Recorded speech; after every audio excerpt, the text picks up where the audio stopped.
আমার বয়স 14, আমার অনেক চুলই পেকে গেছে, এখন কি চুল কলপ করা যাবে? গোসলের পর নামাজ পড়ার জন্য কি আবার ওযু করতে হবে? কাউকে জন্মদিনের শুভেচ্ছা জানানো যাবে কিনা? কিভাবে বুঝবো যে আমার ইবাদত কবুল হচ্ছে কি না? সালাতে মনোযোগ তৈরির জন্য কি চোখ বন্ধ করে সালাত পড়া যাবে? সিগারেট খেয়ে মসজিদের ভেতরে যাওয়া যাবে কিনা? খারাপ স্বপ্ন দেখা থেকে বাঁচার উপায় কি? টয়লেট আর বাথরুম একসাথে থাকে, আমরা গোসল করতে যাওয়ার সময় কি টয়লেটের দোয়া পড়ে যাব? মোটা হওয়ার জন্য বা হাইট ডেভেলপের জন্য ওষুধ সেবন করা যায় আছে? দাঁড়িয়ে জুতা পরার ব্যাপারে হাদিসে নাকি নিষেধ আছে, কথাটা কতটুকু সঠিক? প্রিয় দর্শক, আমরা ইতিমধ্যে অনেকগুলো প্রশ্ন পেয়েছি, চলুন আমরা তাহলে প্রশ্ন উত্তরে প্রবেশ করি। মিনহাজ রহমান আপনি লিখেছেন, গোসল পর নামাজ পড়ার জন্য কি আবার উযু করতে হবে? গোসলের পর নামাজ পড়ার জন্য আলাদা করে উযু করার প্রয়োজন নেই, যদি গোসলটা আপনি সুন্নাহসম্মতভাবে করে থাকেন। সুন্নাহসম্মত গোসল কি? সুন্নাহসম্মত গোসল হলো শরীরের কোনো জায়গায় নাপাক লেগে থাকলে, সেটা কাপড় হোক শরীর হোক, সেই জায়গাটাকে আগে আলতোভাবে ধুয়ে ফেলতে হবে। এরপর 2 হাতের কবজি ভালো করে ধুয়ে 3 বার, ঠিক অজুর মতো করে 3 বার কুলি, অজুর মতো নয়, অজুর নিয়ত করে একেবারে 3 বার কুলি, 3 বার নাকে পানি, মুখ ধোয়া, হাত ধোয়া এবং মাথা মাছরা করা। এরপরে পুরো শরীরে পানি ঢেলে আপনি গোসল শেষে 2 পায়ের গোড়ালি পর্যন্ত ধুয়ে আপনি চলে আসলেন। তাতে আপনার অজু দিয়ে গোসল শুরু হলো, গোসল শেষ, অজুর শেষ কাজটা পাও ধুয়ে আপনি বের হয়ে চলে আসলেন। এরপর আলাদা করে আপনার অজু করার কোনো প্রয়োজন নেই। অনেকে অহেতুক এরপর আবার অজু করতে থাকেন। একবার অজু আসে, সে অজু আপনি থাকা অবস্থায় কোনো ইবাদতই করেনি, অজু দিয়ে প্রয়োজন ছাড়া আবার অজু করার কোনো মানে হতে পারে না। সেজন্য গোসলের পর উযু করার কোনো প্রয়োজন নেই, যদি সেটা সুন্নাহ সম্বন্ধে গোসল হয়ে থাকে। যদি সুন্নাহ সম্বন্ধে গোসল হয়নি, আপনি এমনিতে গোসল করে আসছেন, অথবা গোসল করতে গিয়ে আপনার উযুভঙ্গ হয়েছে, বায়ু নির্গত হয়েছে, তাহলে সেক্ষেত্রে তো আপনি গোসল করে আবার উযু করবেন। মাহমুদা ঈশা ইয়াডি থেকে আপনি লিখেছেন, কাউকে জন্মদিনের শুভেচ্ছা জানানো যাবে কিনা? জন্মদিন উপলক্ষে যত আনুষ্ঠানিকতা আছে, এগুলো ইসলামের সাথে এগুলো যায় না, এবং ইসলামের যে আপনার ধ্যান ধারণা, এর সাথে এগুলো সঙ্গতিপূর্ণ নয়। বরং জন্মদিন উদযাপনের যে প্রক্রিয়া, বিশেষ করে কেক কাটা ইত্যাদি, এগুলোর সাথে সুস্পষ্টভাবে অন্য ধর্মাবলম্বীদের ধর্মীয় বিশ্বাসের একটা সংশ্লেষ আছে। এ বিষয়ে একটু স্টাডি করলে আমরা অনেকেই জিনিসটি ক্লিয়ার হতে পারবো। এমনিতে কারোর জন্মদিন উপলক্ষে আপনি তাকে শুভেচ্ছা জানান, তাতে আপনি কোনো গুনাহ করেছেন, অপরাধ করেছেন, ব্যাপারটা এমন নয়। কিন্তু জন্মদিন কেন্দ্রিক যে আনুষ্ঠানিকতা, সেটা হোক শুভেচ্ছা জ্ঞাপন, এটি আসলে ইসলামিক কোনো কালচার বা কৃষ্টি নয়। একজন মুসলিম হিসাবে আল্লাহ সুবহানাহু ওয়া তাআলা আমাকে যে কৃষ্টি দিয়েছেন, আমার যে সংস্কৃতি রয়েছে, সেটি আমার জন্য যথেষ্ট এবং পূর্ণাঙ্গ। অন্য ধর্মাবলম্বী মানুষদের কোনো কৃষ্টির, তাদের কোনো কালচার বা সংস্কৃতির অনুসরণ করা, এটা আমার জন্য উচিত নয়। মান তাশাব্বাহা বিকওমিন ফাহুয়া মিনহুম, নবী সাল্লাল্লাহু আলাইহি ওয়াসাল্লাম বলেছেন, কেউ কোনো জাতির অন্য ধর্মাবলম্বীর মানুষের সাদৃশ্য গ্রহণ করলে সে তাদের অন্তর্ভুক্ত হয়। তো এই জন্য আমরা এই জন্মদিনকে উইশ করার যে কৃষ্টি রয়েছে অন্য ধর্মাবলম্বীদের এবং তাদের থেকে এসেছে, সেটি অ্যাভয়েড করার চেষ্টা করাটাই উত্তম এবং উচিত কাজ হবে। প্রশ্ন করেছেন রিয়াদুল ইসলাম মারুফ, আপনি লিখেছেন, আমি কিভাবে বুঝবো যে আমার ইবাদত কবুল হচ্ছে কি না? দেখুন, আপনার ইবাদত কবুল হচ্ছে কিনা এটাকে নিশ্চিতভাবে জানার কোনো উপায় বা সুযোগ নেই। আপনি শুধুমাত্র বিভিন্ন আলামত দেখে আন্দাজ করতে পারেন, সুধারণা করতে পারেন, জাস্ট এটুকু। তো ইবাদত কবুলের একটি আলামত হলো সেই ইবাদত আগের চাইতে আরও ভালোভাবে, আরও নিয়মিতভাবে করতে পারা বা কন্টিনিউ করতে পারা। এটা ইবাদত কবুলের একটা লক্ষণ, অনেক উলামায়ে কেরাম, অনেক অভিজ্ঞ স্কলারগণ বলেছেন। তো সেখান থেকে আমরা ধারণা করতে পারি যে আমাকে আল্লাহ সুবহানাহু ওয়া তাআলা একবার ইবাদত তৌফিক দিয়েছেন, একেবারে আবারও তৌফিক দিয়েছেন, সুন্দরভাবে করার তৌফিক দিয়েছেন, কায়মনো বাক্যে আমি করতে পারছি, তাহলে সম্ভবত আমার দোয়া ইবাদত আল্লাহ তাআলা কবুল করেছেন। তাছাড়া ইবাদত কবুলের যদি বাহ্যিক শর্তগুলো আমি পূরণ করে থাকি, হালাল উপার্জন থাকলো, শিরক মুক্ত থেকে আমি ইবাদত করছি, সুন্নাহ সম্মতভাবে ইবাদত করছি, তাহলে সেক্ষেত্রে সে ইবাদত আল্লাহ সুবহানাহু ওয়া তাআলার কাছে কবুল হচ্ছে, সেই সুধারণাই আমাদের থাকবে ইনশাআল্লাহ তাআলা। মাহমুদা খাতুন লিখেছেন, সালাতে মনোযোগ তৈরির জন্য কি চোখ বন্ধ করে সালাত পড়া যাবে? মনোযোগ তৈরি করার জন্য চোখ বন্ধ করে সালাত পড়তে পারেন, তবে সাধারণ এবং স্বাভাবিক অবস্থায় চোখ খোলা রাখাটাই হলো সুন্নাহ, নবী সাল্লাল্লাহু আলাইহি ওয়াসাল্লামের স্বাভাবিক রাখা। মনোযোগ আমার বেশি সৃষ্টি হয় চোখ বন্ধ করলে, না হলে মনোযোগ ধরে রাখা কঠিন হয়, তো মনোযোগ বৃদ্ধি করবার জন্য আমি চোখ বন্ধ করলাম, এটি জায়েজ আছে। এমনিতে সাধারণ অবস্থাতে স্বাভাবিকভাবে চোখ খোলা রাখাটাই হলো সুন্নাহ। এমনি ইমরান খান আপনি লিখেছেন, সিগারেট খেয়ে মসজিদের ভেতরে যাওয়া যাবে কিনা? আমাদের গ্রামের অনেকে সিগারেট খেয়ে গায়ে দুর্গন্ধ সহকারে মসজিদের ভেতর প্রবেশ করে, তাদের পাশে যারা থাকে তাদের অনেক কষ্ট হয়, এ বিষয়ে দয়া করে কিছু বলবেন। ভাই ইমরান খান, সিগারেট খেয়ে মসজিদের ভেতরে যাওয়া বা ধূমপান করে মসজিদের ভিতরে যাওয়া, এর মানে হলো আমাদের মুখে যে দুর্গন্ধ হয়, সেই দুর্গন্ধটা নিয়ে মসজিদে প্রবেশ করা।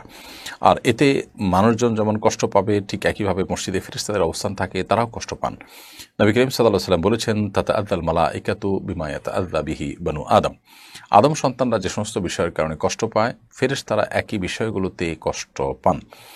সেজন্য আমরা মসজিদে গিয়ে ফেরেশতাদের কষ্ট হতে পারে এরকম কোনো কাজ করা উচিত নয়, মানুষের কষ্ট হতে পারে কোনো কাজ করা উচিত নয়। এই জন্য কেউ যদি ধূমপান করে থাকেন, সেটা তো এমনিতেই গুনাহের কথা।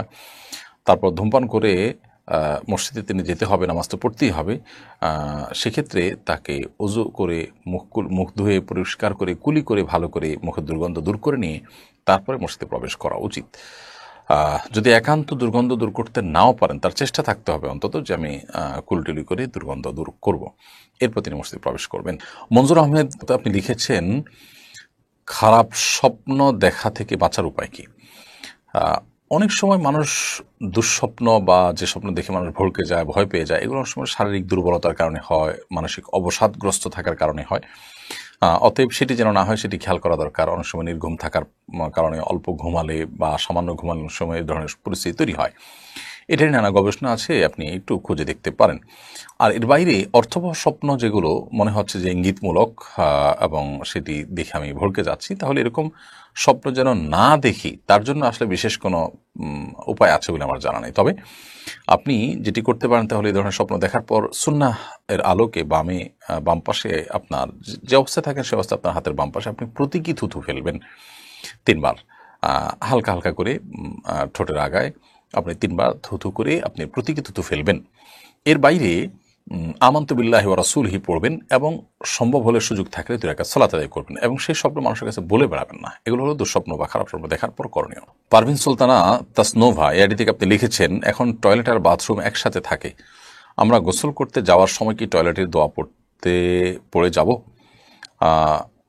গোসল যখন আমরা করতে যাব তখন বাহির থেকে বিসমিল্লাহ বলে আমরা ঢুকতে পারি, যেহেতু ভেতরে প্যান বা কমোড এবং আমাদের শাওয়ারের যে স্প্রে সেটা যেহেতু পাশাপাশি থাকে সাধারণত এবং কোনো আড়াল থাকে না, বিধায় ওখানে গিয়ে আল্লাহর নাম আমরা নেব না। বাহির থেকে বিসমিল্লাহ বলে তারপরে গিয়ে ভেতরে ওযুর যে অন্যান্য কার্যক্রম, হাত ধোয়া, মুখ ধোয়া, সেগুলো আমরা করে তারপর গোসল করব।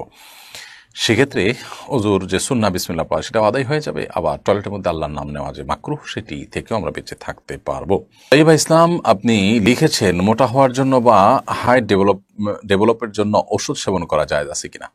আমি যতটুকু জানি এই জাতীয় ওষুধগুলো বেশিরভাগ ক্ষেত্রেই স্বাস্থ্যের জন্য ক্ষতিকর এবং এগুলোর নানা রকমের সাইড এফেক্ট আছে। এবং যদি এরকম কোনো সাইড এফেক্ট না থাকে এবং স্বাস্থ্যগত কোনো সমস্যার দিক না থাকে, তাহলে আপনি এগুলো ব্যবহার করতে পারেন, ক্ষতিকর কোনো কিছু যদি না থাকে। আর যদি সেরকম কোনো কিছু থাকে তাহলে আপনার জন্য এটা ব্যবহার করা যায় না, কারণ আল্লাহ সুবহানাহু ওয়া তাআলা বলেছেন, ওয়ালা তাকতুলু আনফুসাকুম, তোমরা নিজেদেরকে ধ্বংস করো না। আল্লাহ বলেছেন, ওয়ালা তুলকু বিআইদিকুম ইলা তাহলুকা, তোমরা নিজেদেরকে ধ্বংসের দিকে ঠেলে দিও না। তো এই জন্য আমরা চেষ্টা করব যথাসম্ভব এই জাতীয় ক্ষেত্রে এমন বিষয় যেন না হয় সেদিকটা খেয়াল করতে, যে বিষয়টি আমাদের আমাদের কি বলে ক্ষতির কারণ হতে পারে, সমস্যার কারণ হতে পারে। সেরকম কিছু না হলে সেটি জায়েজ আছে। সেলিনা আক্তার, আপনি ইউটিউব চ্যানেল থেকে আমাদের প্রশ্ন করেছেন, আমার বয়স 14, আমার অনেক চুলই পেকে গেছে, এখন কি চুল কলপ করা যাবে? চুল পেকে গেলে আপনি লাল কালার করতে পারেন, সেটা নিশ্চয়ই দেখতে অসুন্দর দেখায় না। সচরাচর 2-4টা চুল পাকলে সামান্য ওইটুকু চুল লাল কালার হলে পরে সুন্দরই লাগে।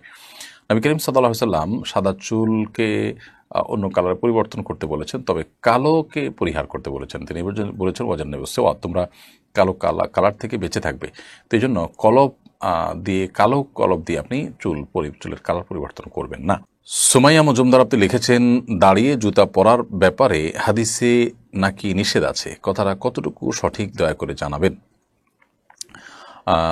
জুতা পরার ব্যাপারে নবী করিম সাল্লাল্লাহু আলাইহি সাল্লামের বেশ কয়েকটা টুকরো নসিহা পাই বা উপদেশ পাই আমরা। এর মধ্যে থেকে একটি হলো যে এক পায়ে জুতা পরে আরেক পা খালি রেখে হাঁটা নিষেধ রয়েছে হাদিসে।